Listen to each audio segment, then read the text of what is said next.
I bet you're under constant pressure to keep your business afloat, constantly worrying about runway or the amount of time you have before you run out of cash. So how can you make sure that it lasts and gives you enough time to get traction? Don't go anywhere, because the next 7 things I'm going to give you will help massively.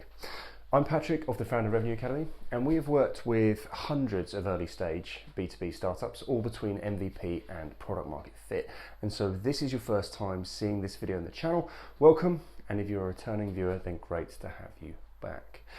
If you've not done it already, don't forget to hit that subscribe button and click on the bell icon so you know when we release more content like this.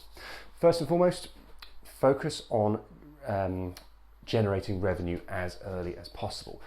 This may seem like obvious advice, but many founders make the mistake of prioritizing product development before generating revenue. Instead of building the perfect product, try to find out what your potential customers are willing to pay for and start testing your value proposition.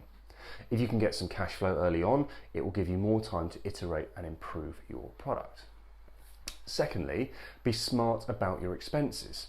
Every dollar counts when you're on a short runway. So you need to be frugal and make sure that you only spend money on the things that matter for your business.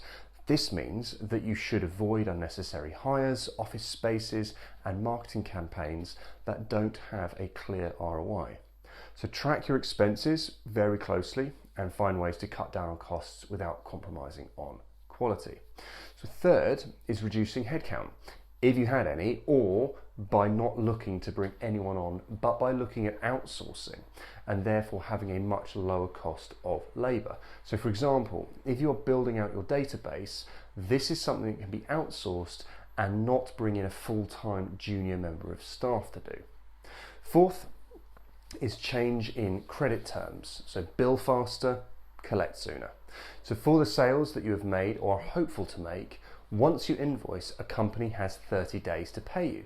This is what we call net 30. However, you're a small business, and so try changing your terms to net 7 and make this clear with your buyers. So am I missing anything? So make sure to let me know in the comments. Fifth is factoring, and this is something you could consider. This is where you sell your outstanding invoices to a third party at a discount, usually around 85% of the invoice amount, which realizes the cash, and then the third party chases the invoice up.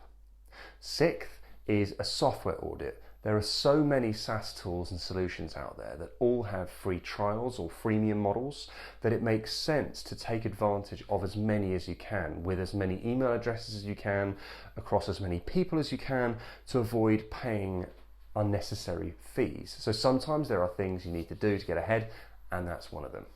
Lastly is leverage your network and resources. You're not alone in the journey, and you can benefit greatly from connecting with other founders, investors and mentors who can provide you with very valuable advice and insights and ultimately connections. So attend networking events and join startup communities and seek out mentorship programs that can help you navigate through the challenges of this early stage. You may also consider funding sources like crowdfunding or grants, which can provide you with some additional runway and exposure.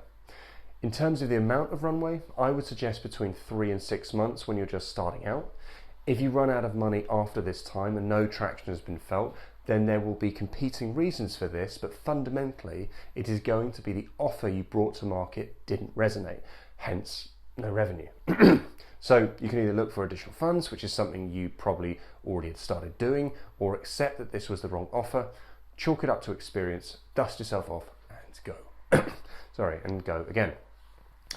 That wraps up today's video. So if you like this video, then give it a thumbs up. But if you didn't like it, so give it a thumbs down. So ask yourself, what are you going to go and do right now? So let me know down in the comments.